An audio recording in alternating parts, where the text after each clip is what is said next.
Too embarrassed to quit your job? Well, you can hire an agency to quit for you.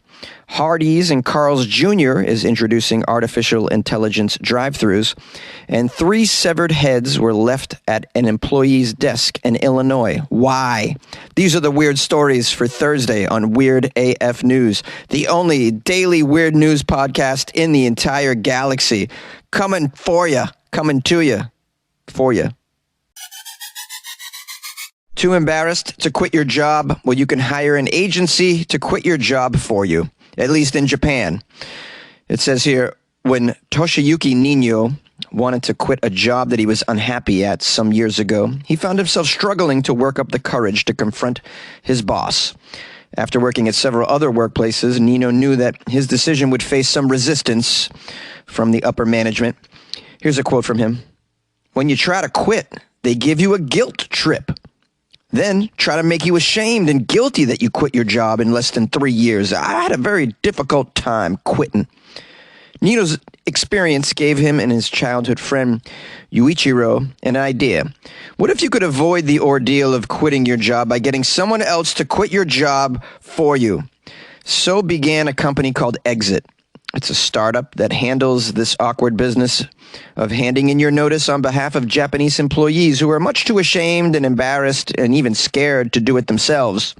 Now, for a fee of 20,000 yen, which is about $144, Exit will contact the client's employer to inform them of their decision to quit the job, allowing the employee to avoid any of that anxiety-inducing confrontation with your superiors that you'll ultimately get when you are quitting your job. Since its launch in 2017, Exit's business model has been adopted by about 24 other companies, spawning a niche industry of resignation outsourcing in the country of Japan. This is very fascinating. I would love to know the procedure which they service their clients. How do they quit? Is it just an email, or do they actually show up in person and quit on behalf of the client? In person to the boss, like walk right into the GM's office and do it. Maybe even sing it. That'd be amazing if they sang it like a candygram. Or maybe they quit American style. You know American style. That's badass. That's where you put on a cowboy hat and you kick in the door while your boss is in the middle of a meeting. You're smelling of whiskey and unpaid alimony, and you just say, "Look, mofo, you can take this job and shove it." Now, according to this company, Exit, most of their clients are men in their 20s who have no backbone whatsoever. Bunch of jellyfish. They receive about 10,000 inquiries each year as well. That's a lot of people who are too afraid to quit their job. In my experience with Japanese people, and I've lived with 3 of them before, they really don't like face-to-face confrontation. So that was my experience, and clearly when it comes to them quitting their job, that also holds true, it would seem. Exit says the popularity of their quitting service could have something to do with aspects of Japanese culture that discourage disharmony and promote the idea that success requires long-term commitment. It says here, Japan, where lifetime employment was the norm for most of the 20th century, has long been known for a punishing work culture as well that encourages long hours and lengthy service in a job position.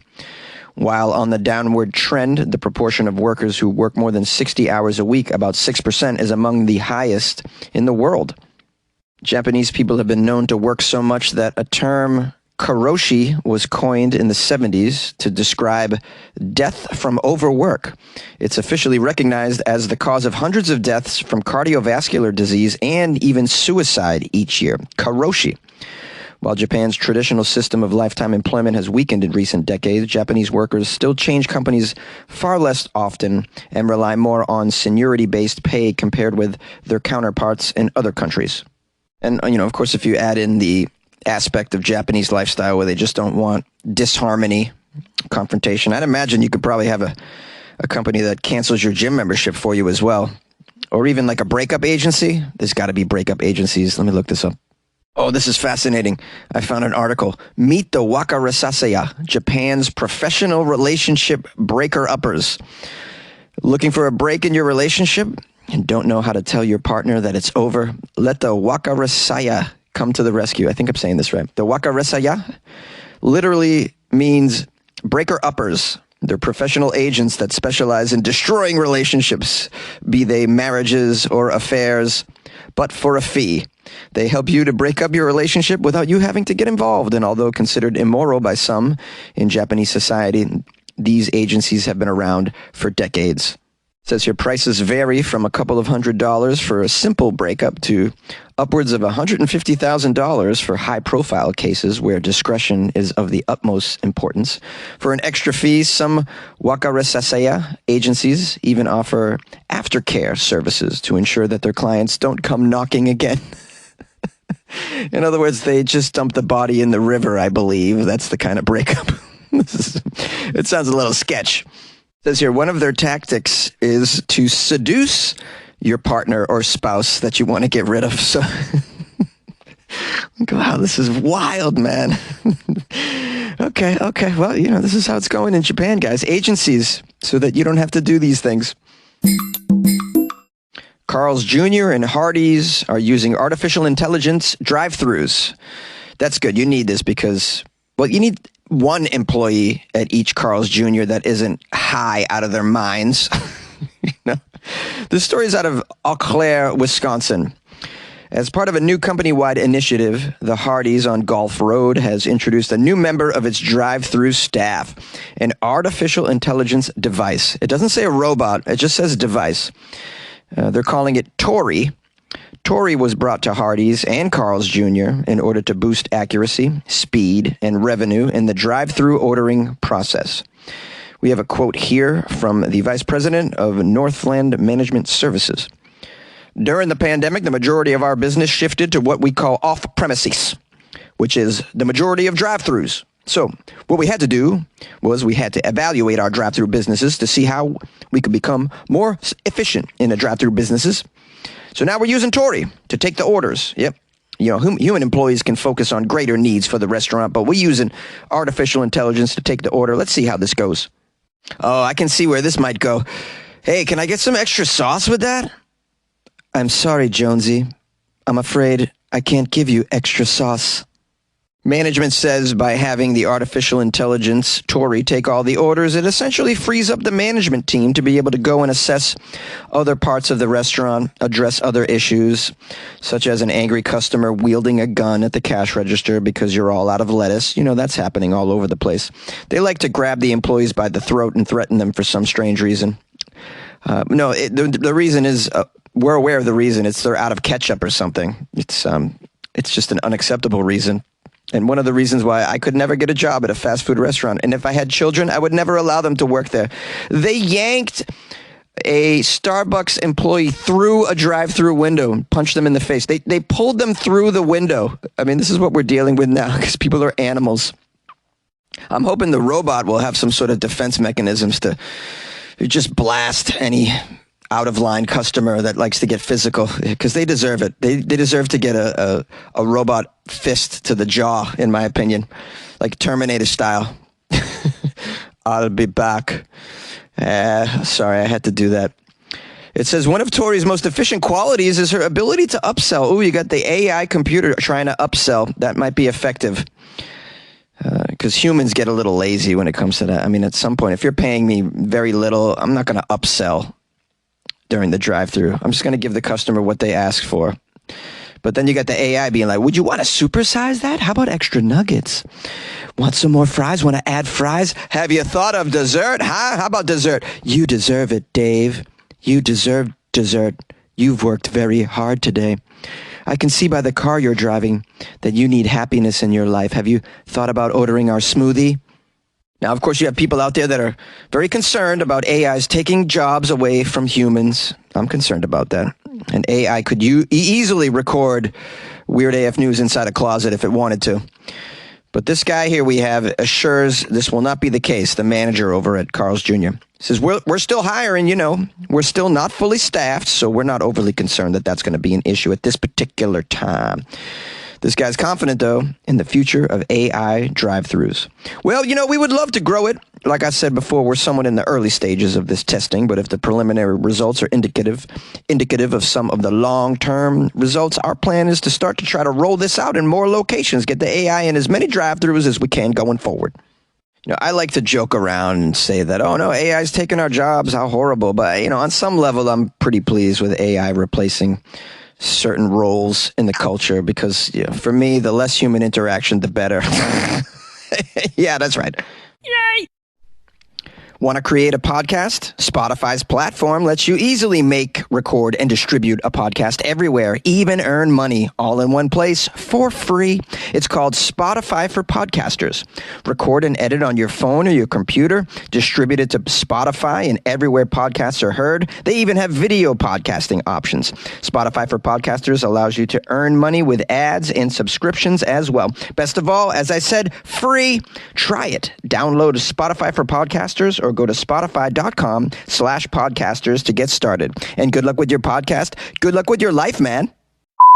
3 severed heads were left at an employee's desk. Well, I wonder if he took this complaint to the heads of office. Oh, you're going to get some puns in this one, guys. Buckle up for the puns. Okay, we have here Chicago, Illinois.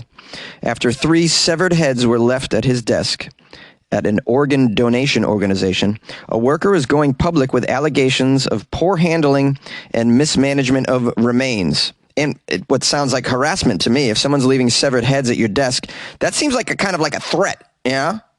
The employee's name is Dale. Dale served as a transportation coordinator for the nonprofit Anatomical Gift Association of Illinois, which facilitates donations of human bodies to medical schools for scientific research. Dale and his lawyer had a press conference, and they stated that bodies are being mishandled at this organization before and after they are sent to these hospitals and schools. Dale claims that many of their bodies were returned because of mold and rot and even bugs. He says there's been instances where he's pulled donors from the storing room out of the racks and witnessed rats chewing through the bottom of their feet. Wow, sounds like this company is not head and shoulders above the competition. You know what I mean? Oh, pun number 2. Now, according to the website of this nonprofit, they uphold the highest standards of responsiveness, respect, privacy, and security, and they show respect for their donors by treating them with the utmost care. Which does not explain why you would leave 3 severed heads at an employee's desk, though. That doesn't sound okay. A heads up would have been nice. Hey, how about a heads up on this? Hey, I gave you 3. That's not what I meant, Bob. Now, Dale claims that the day after he approached his supervisors with these concerns about the condition of the bodies, 3 heads were left on his desk. Here's a quote from Dale. My boss walked by. I asked him why the heads were at my desk. He said they need to get back with their bodies so we can send them to cremation. I said, I understand that, but why are the heads at my desk? He said, I don't know, Dale. There's a lot of strange things happening around here. I mean, what is this? It's like a scene out of Twin Peaks or something. Why are these heads on my desk? I don't know, Dale. There's a lot of strange, weird stuff happening around here. Dale says he filed a police report immediately following this incident with the heads, understandably so. I, for one, can never seem to wrap my head around the desecration of bodies that we see out there in the funerary industry, the cremation industry. I've covered several stories on this show about what people do with these bodies.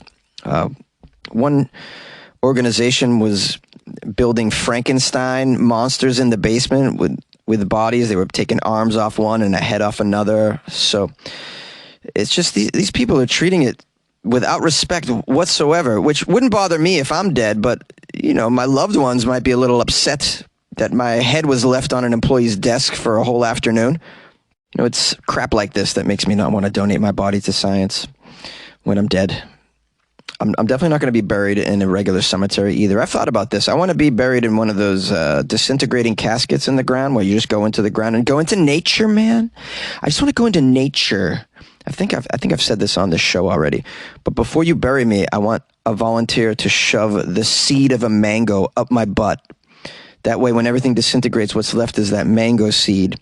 And my disintegrating body acts as nutrients to flourish that mango seed into a beautiful mango tree, because it's my favorite fruit. I just want to turn into a mango tree. So seed up the butt. That's my plan. What do you guys want to do when you're dead? Come on, listen to Weird AF News. The weirdest news. The weirdest news. For you. Yes, that's right. I hope you enjoyed this episode of Weird AF News, and thank you to everyone who reached out to me. I want to give some special thanks to Amira, who has mailed me some birthday presents, and they're outstanding. They're a little late with the birthday. It's belated, but they're fantastic. I'm always down for birthday gifts, whether they are belated, on time, premature. Like, send them on, baby. I'm good.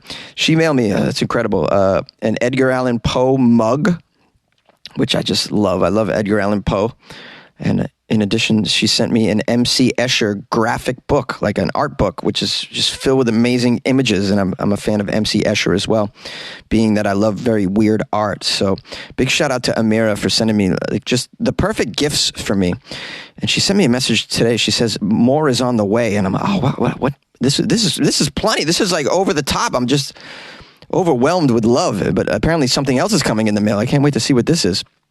Just fantastic gifts. So big shout out to Amira, who has been a fan of the show for quite some time. And so want to give love. If you guys want to support the show by sending me a belated birthday gift, you can always do that. Just email me. I'll give you my address, funnyjones@gmail.com. Or you can buy me coffee off my website, weirdafnews.com. Or join the Patreon as well. It's another way to do it if you want to send me a belated birthday present. Or you're just feeling just gracious. Maybe you won the lottery over the weekend or something. Anyways, tomorrow's Friday, by the way, and if you're not aware of what we do on Weird AF News on Friday, we only do weird news from Florida. I say we, I mean me.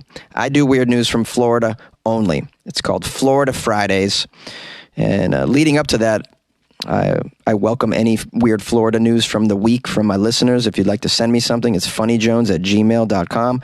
You can send them in my Instagram DMs at funnyjones as well. You can tweet them to me at funnyjones. So if you come across anything, send it on over so we can do the best Florida Friday episode that we can. I appreciate you all very much, and I respect your time, so I'm going to jump off pretty early.